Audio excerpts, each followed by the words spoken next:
Hi అండి, అందరికీ నమస్తే. Welcome to cooking and blogs Telugu ఛానల్కు స్వాగతం. ఈరోజు వీడియోలో మీకోసం నేను టమాటో చట్నీ అయితే ఎలా చేయాలో చూపించబోతున్నాను.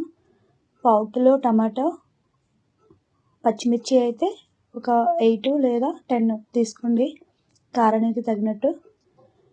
కొద్దిగా కొత్తిమీర, ఇవన్నీ కూడా కట్ చేసుకొని పక్కన పెట్టుకున్నాను. స్టవ్ మీద కడాయి పెట్టుకొని 1 స్పూన్ అయితే ఆయిల్ వేసుకోవాలి. 1 టీ స్పూను శనగపప్పు, 1 టీ స్పూను మినప్పప్పు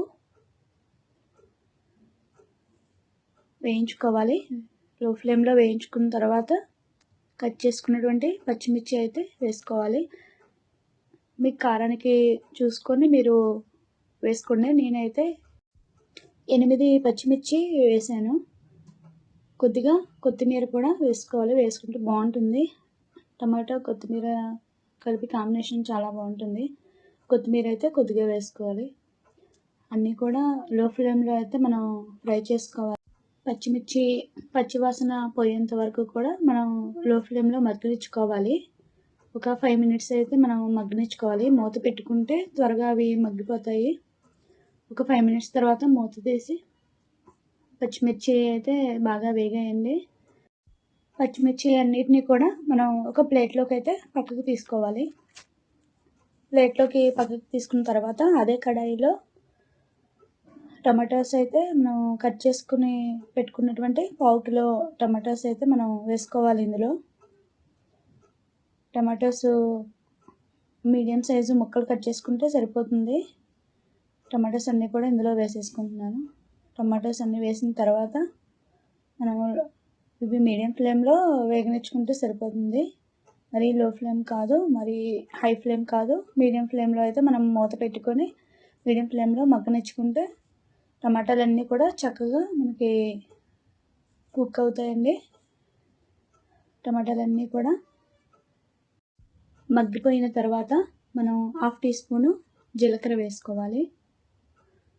అలాగే ఎల్లిపాయ రేఖలు ఒక 7 లేదా 8 వేసుకుంటే బాగుంటుంది. చింతపండు అయితే 1/2 నిమ్మ చెక్క సైజు అయితే చింతపండు వేసుకోవాలి. ఇవన్నీ కూడా ఒకసారి మనం కలుపుతూ ఇప్పుడైతే లో ఫ్లేమ్లో మనం అంటే చింతపండుకు త్వరగా మాడిపోతుంది కాబట్టి లో ఫ్లేమ్లో అయితే మనం మూత పెట్టుకొని ఒక 3-4 మినిట్స్ అయితే మనం మగ్గనిచ్చుకుంటే సరిపోతుంది. ఇవన్నీ కూడా మనం బాగా మగ్గిపోయిన తర్వాత మనం మూత తీసుకుని చల్లారి పెట్టుకోవాలి. స్టవ్ ఆపేసి చల్లారి పెట్టుకున్న తర్వాత వీటన్నిటిని కూడా మనం ఒక మిక్సీ జార్లోకి అయితే తీసుకొని మగ్గించుకున్న టమాటోస్ అన్నీ కూడా మిక్సీ జార్లో వేసుకోవాలి. టమాటోస్ అన్నీ వేసుకున్న తర్వాత మనం పచ్చిమిర్చి ప్లేట్లోకి పక్కకు తీసుకున్నాం కదా, ఆ పచ్చిమిర్చి కూడా అన్నీ కూడా మనం ఇందులోకి మిక్సీ జార్లోకి అయితే వేసుకోవాలి. అలాగే మనం సాల్ట్ అయితే చూసుకొని అడ్జస్ట్ చేసుకోండి. మీరైతే నేనైతే 1/2 స్పూన్ అయితే సాల్ట్ వేసాను. సాల్ట్ అయితే మనం తర్వాత అయినా మనం కలుపుకోవచ్చు. ఇలాగా మెత్తగా అయితే మనం పేస్ట్ చేసుకోవాలి మొత్తం అంతా కూడా. ఈ స్టేజ్లో అయితే మీరు సాల్ట్ చూసి మీరు వేసుకోండి. అలాగే తాలింపు కోసం అయితే ఒక స్టవ్ మీద కడాయి పెట్టుకొని 1 స్పూన్ అయితే ఆయిల్ వేసుకోవాలి. ఆయిల్ వేడైన తర్వాత 1/2 టీ స్పూన్ మినప్పప్పు, 1/2 టీ స్పూన్ ఆవాలు, కొద్దిగా కరివేపాకు ఇవన్నీ కూడా వేసుకొని మనం లో ఫ్లేమ్లో అయితే ఫ్రై చేసుకోవాలి. తర్వాత ఎండుమిర్చి అయితే 2 కట్ చేసుకుని వేసుకున్నాను.